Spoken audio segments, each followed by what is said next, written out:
المشقة أحبائي الكرام لمنتخبنا القومي في ماتش النهارده الذي لا يقبل القسم على الدين. المكسب هو الحل الوحيد لتكملة المشوار.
لان احمد حسام ومعاه جراسيب اتلعبت لحازم امام اللي هو انا في رايي لو يا سلام لا ستار يلا يا ستار يلا يا ستار ما اداش حاجه الراجل ما اداش حاجه الراجل.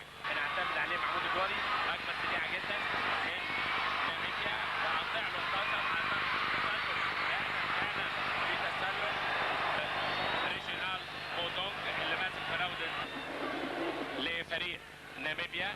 طبعا اقول لحضراتكم تشكيل منتخبنا لان ما وصلش الصوت يمكن فور 5 دقايق.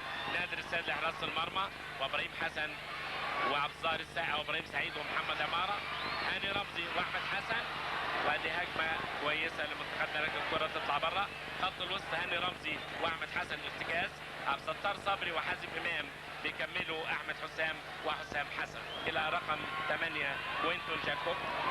اساميهم المان لان ناميبيا كانت مستعمره المانيه. ما نشوف بس الكره دي هيعمل فيها ايه حازم امام. حازم ماشي يلا فوت يا حازم وفات كويس قوي بمهاره يلحق الكره العرضيه يلا ميدو جايه له على اليمين وكره على وجاب لهم 5 جوال. عاوزين جول احنا واحد يا احمد حسام وحازم امام بيفوت كويس اول فاول ياخد حازم امام. عبد الستار والقدم اليسرى ولعبوها هات وخد واحمد حسن وهوبا واتحطت عبد الظاهر السقا وفوق. لعبه حلوه عندهم السنغال. احنا فاضلنا ماتشين هما ماتش. حازم امام احمد حسام مين طريقه كويسه لكن المطره وحازم امام وما يجريش حسام. المفروض تلعبها له في رجله حازم ولعبها له طويله فتلاقي دنزل بروفير. احمد حسن احمد حسن تنس لتركيا بيلعبها لاحمد حسام حلوه بخارج رجله لكن تلاقي هامل ويوقفها حازم امام صاحب القميص رقم 14 بيرجعها ورا لهاني رمزي وهاني رمزي لابراهيم وابراهيم حلوه لاحمد. ما بنكسبش ارض مش عارف ليه بنلعبها من حاله الثبات. عنده احمد حسن يلم ويدوس بترين 3 وترجع تاني لمحمد عماره ومحمد عماره عاوز يرقص وعاوز يرقص وفات كويس عماره. النافذه الوحيده اللي ممكن ان احنا دخلنا في الجيم يعني هم سيطروا اول 5-6 دقايق والجول بدماغه عملها حلها والله نازل بروفر وترجع تاني ترجع لمحمد يوسيف ومحمد يوسيف بيلعبها الى جيكوزو. كانت كوره جامده والله لكن تطلع ركنيه التسديد من خارج المرمى واحمد حسن اهي السكه فاضيه اهو ابراهيم يلعبها لحازم امام انما ابراهيم متاخر. حازم امام حسام حسن تتقطع وعنده عبد الستار صبري كان فاضي خالص. رحيم حين وصول صوت الكابتن ميمي الشربيني من ويند هوك والدقيقه 43 والتعادل السلبي حتى الان. محاولات الهجوميه منتخبنا الوطني عن طريق الاطراف عن طريق احمد حسن وعبد الستار صبري ودي مقطوعه على طول من يوهانسن انجو رقم 15 كابتن الفريق. تلت الملعب الامامي وعلى طول الكره الطويله. دقيقه 43 امامنا اهو. وفي نفس الوقت الحقيقه هو كان في خطا هنا في التوقيت، لان اعتقد كده حكم اللقاء الحكم متروس ماتابيلا من جنوب افريقيا اطلق صافره نهايه شوط المباراه الاول. التعادل السلبي بين منتخب ناميبيا والمنتخب المصري في اطار تصفيات كاس العالم 2002. وبيشوف الحكم الجنوب افريقي متروس ماتابيلا وبيعلن بدايه الشوط الثاني، ولعبه متفق عليها طويله من ابصار الساعه.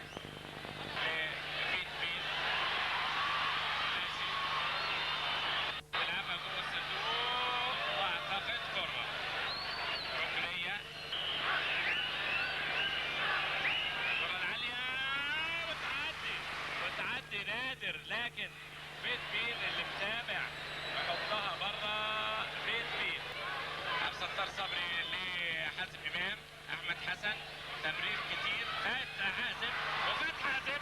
يلا حازم، هي دي الكوره لكن حطها سهله قوي في ايد حازم امام. جول من الصعبه لما تيجي فرصه اقول لحضرتك اساميهم، لكن الكل مستني جول. وادي حازم امام، وحازم امام حلو لعب ستار.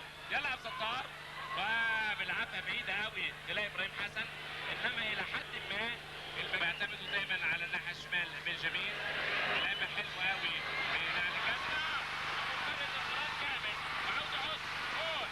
جول جايه بجول، كوره تمريره بينيه جميله جدا من هجمه مرتده وبيحطها الراجل انفراد اتأنى كويس قوي قوي قوي وبص وضمنها 100%. والتمريره من هجمه مرتده سريعه جدا، وتشيكوزو رقم 11 تشيكوزو يقسم عن سرعه ابراهيم سعيد وعبد الظاهر السقا ويحط الجول الاول في الدقيقه 5. رقم 11 Maybe at justice. Now they've got all the important reward that they needed, and now the Egyptians have to come forward, and Namibia have to look for the second goal. Did you see that shot at goal? Great save there of Hussein getting us in. That is Sabri. Goes up to the halfway line, up go the heads. Back to Sabri. قدر طبعا لانقطاع الصوت. ودي هجمه وحسام حسن وانفراد، ولكن على طول دينزل يطلع تقدم. وادي حازم امام. حازم امام وحازم امام بيلعبها لاحمد حسام. احمد حسام لعب ستار، وعبد الستار طلع له عماره. عماره يلا عماره وحسام حسن، لكن فوق كان لازم يرجع متر كده حسام عشان يقابلها مستريح في خط الظهر. يا سلام على التوقيفه لوحده خالص. شيكوزو والتاني شيكوزو نظر يجيب جول. عملوها كويس قوي شيكوزو ومانيتي يكلم انكويا. الكره الطويله لكن بايد نادر السيد. دقيقه 13 احبائي الكرام، ناميبيا 1. وادي احمد حسن، حلوه يا احمد، هل يلحق؟ لكن معاه أصيب اطول. يلحقها حارس مرمى العظيم، لعب عاليه وطلعها الدفاع لابراهيم حسن. واو الثاني لمصر. الطول في خط الوسط وفي الهجوم. كره طويله حازم امام. العملاق ناندل روبن، 22 سنه الراجل ده، 22 سنه قافل الجول والله العظيم. يعني حاجه الله حطها، مسك الكره زي اللعبه، مسكها زي اللعبه فيه وياخد اوت منتخبنا. عبد الستار والامل طبعا في الكرات العاليه لاحمد حسام، يعني تطلب منه جورج امل ماشي بالميل وبيشوط كوره من بعيد 8، لكن بصها غلط. خدها رمزي وانا رمزي لاحمد حسام. يلا يا احمد، يلا يا احمد فوت، عملها عطيه حلوه لحسام. يلا حسام يا حسن، يا حسام يا حسن، برافو يا احمد يا حسام. والله يا ابني الشوط ده رجل هدف. مفيش شك انه احمد حسام اشبه بكبار مصممي الازياء العالميين. هيسيب جنس، وادي حازم امام، وادي لمسه من حازم وحسام حسن، لكن الجول لازم روبن يعطي درسا. هيخرج عبد الستار صبري وهينزل طارق سعيد.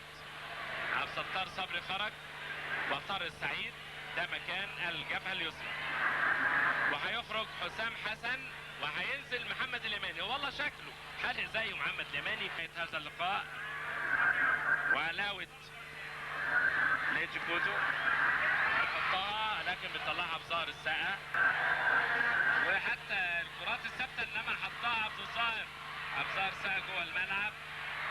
التغييرات وعماره الى حسام بيضربوا في حسام جامد، وطارق سعيد لحازم امام، وحازم امام بيلعبها ارضيه لاحمد حسن، واحمد حسن لبركات لاحمد حسن عملوا هجمه مرتده وفعلا لا برافو يا بركات، حطها كويس بركات ولعبها بالعقل حلوه الى عماره فك من جوه مظبوط عماره ولعبها لطارق سعيد. يلا طارق، لكن حارس المرمى يتدخل وكان هيغلط والله. تنزل بروفن محمد ليماني وغانا بلاك ستارز النجوم السود، نيجيريا نسور القرد خطيب فاروق جعفر. وبعدين اللقاء الثاني هنا في ويندهوك تحت قيادة الجاري، ودي هجمة مرتدة ومثير النهائي هنا. يا نادر من الأول، يا نادر من الأول. شكرا ضيعها رقم 11. الحكم الرابع لسه والتر موتشيبيلا ما يعلناش، والكرة تنزل بروفن. طبعا اخر فرصة لينا وبركات بيلعبها ناحية الشمال، هيديها لنا الحكم والتر موتشيبيلا، وفعلا بيلعبها عمارة وجول جول. ابراهيم سعيد يا ابني ربنا يحميك، رب تسلم رجلك يا ابراهيم يا سعيد، تسلم رجلك يا ابراهيم يا سعيد. في المباراة بتلفظ انفاسها الاخيرة ويعيد البسمة ابراهيم سعيد، ودع مرحلة المراهقة الكروية ودخل مرحلة النجومية. برافو يا ابراهيم، برافو يا ابراهيم، يتقمص شخصية السوبرمان وبابا نويل الكرة المصرية في هذه اللحظة. احبائي الكرام ابراهيم سعيد ليك حق يا ابني، وانا قلت لا ماتشين 0-0 وده الماتش. هات الهجمة، وفي هذه اللحظة أحبائي الكرام يصفر الحكم الدولي بطرس ماتابيلا ليعلن انهاء هذا اللقاء المثير اللي قدر ابراهيم سعيد